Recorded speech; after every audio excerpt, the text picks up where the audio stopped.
Tesla, the reason the shares of Boeing rebounding, because Dave Calhoun, the CEO, just wrapped up a conference call with reporters. He said, we're not cutting the dividend. We're not scrapping the MAX. We still believe in it. The questions that he received, a lot of them revolved around the latest time frame from the company, saying, look, it's mid-2020 when we expect the ungrounding by regulators of the 737 MAX. Why did they make that change? Here's Calhoun talking about it.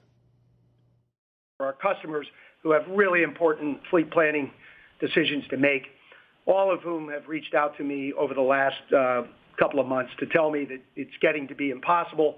Can we please have something that we have a little more confidence in? And as you might imagine, that has something to do with this new schedule. So what was the trigger? Why did they push it back to mid-year? Basically because they made the decision simulator training will be required for pilots who are going to fly the MAX in the future. And once they made that decision, Calhoun said, look, we automatically had to say, okay, let's come up with a more realistic time frame. Also, he says that in talking with employees, he's out in the Seattle area today, it's clear that their confidence is shaken. In terms of whether or not this time frame is realistic, he says that's the key here. This is not about trying to set some agenda out there as quickly as possible for getting the plane back in the air that can't be met. Calhoun talking a little bit more forcefully about that. Without a realistic time frame around how this would ultimately get recertified, we kept creating a bigger problem for ourselves. And you're right. It was hard for anybody to trust us, and everything looked like a surprise. A couple other pieces of news from this call. One, they plan to start production for the 737 MAX perhaps months before the ungrounding, once they get an indication that it's time to perhaps start up the process again in terms of building these planes. Two, they will not cut the dividend. He was asked point blank why. He said, look, we've got the financial wherewithal. There's no reason to cut the dividend.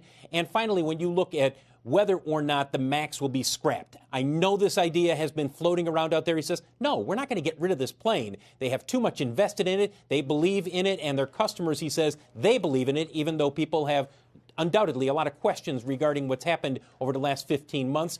One of those customers, United Airlines. Now, I talked with CEO Oscar Munoz this morning, and he said, we're not sure when we're going to fly the MAX again this year, but it won't be happening this summer. And they reiterated that during a conference call. So the MAX is off the schedule for United at least this summer. Could it be moved up if things go much faster than expected with the FAA and regulators? Sure, it could be moved up. But, guys, that's the plan at this point. United saying it will not fly the MAX this summer. So many questions, so little time here, Phil. There are analysts who are trying to game out in the big picture what this will cost Boeing. $20 billion has been thrown around. Did he tackle that at all?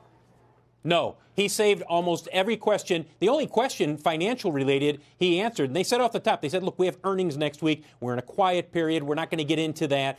But he was asked about the dividend, and he said, look, we're not going to cut it. That was the only financial question. In terms of what type of a charge they may take, look, it's been out for weeks. It's been expected that they'll announce some type of a large charge, whether or not that's $5 billion, $6 billion. That remains to be seen. And largely, it depends on their confidence of how much they're going to have to be paying airlines as well as others involved in the MAX for this plane being out of service, for the last 15 months? Ultimately, it'll be about 18, 19 months that it'll be out of service.